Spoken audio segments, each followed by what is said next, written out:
Fost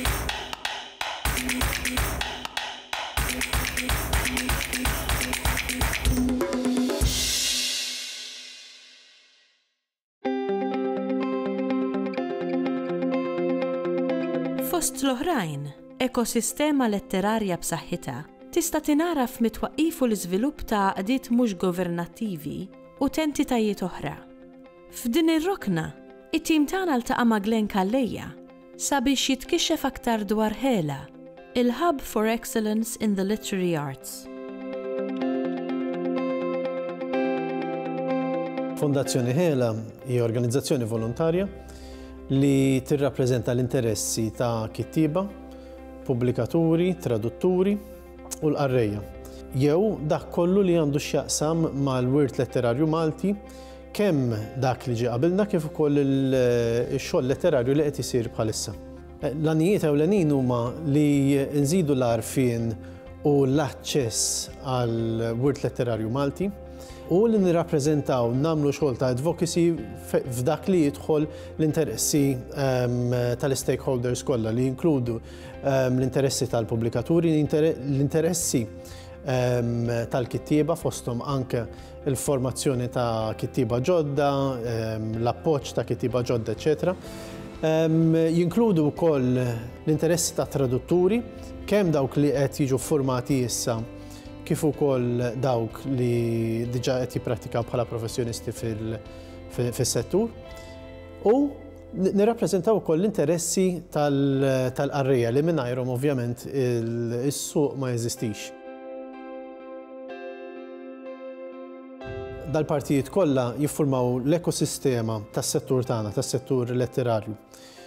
Il-kitba kreattiva magħha hemm marbutin setturi oħra, hemm il-settur ġurnalistiku, hemm l-istudju tal-lingwa u l-lingwistika, hemm l-istudji u l-professjonijiet kollha marbutin magħha.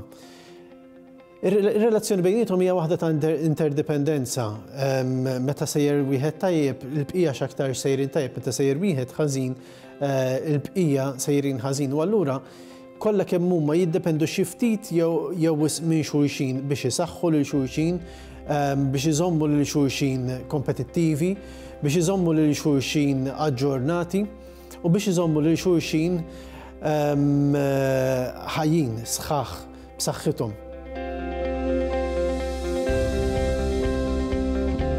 Bħalissa Fondazzjoni HELA għandha żewġ proġetti imdaqsin li qiegħda timplementa bil-mod il-mod.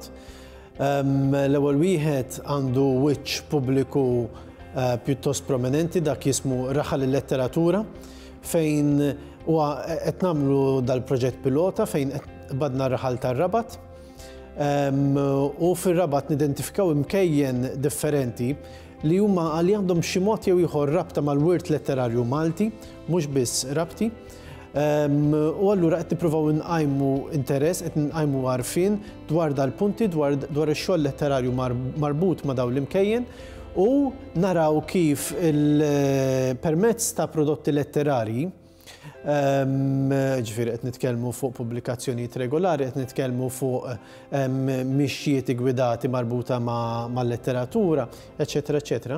Permezz ta' dawn insaħħu l-għarfien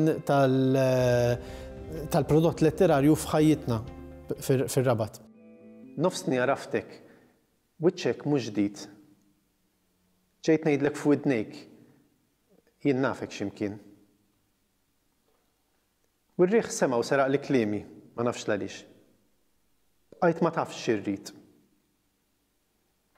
L-aħħar ħoss qabel iskiet ikun x'ikun. Basta tkun int.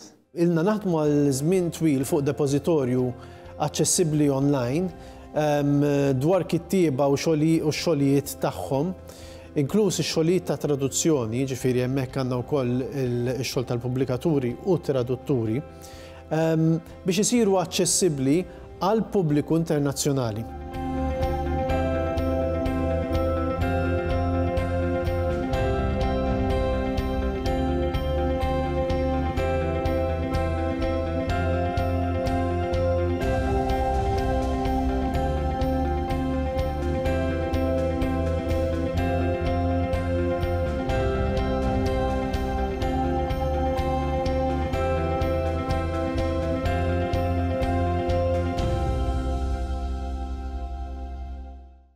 Il-Sinna jixtieq jirringrazzja lill-Aġenzija Nazzjonali tal-Litterizmu, lill-Ministeru għall-Edukazzjoni u x-Xogħol, lill-Kunsill Nazzjonali tal-Ilsien Malti u lid-Dipartiment tal-Malti fil-Fakultà tal-Arti l-Università.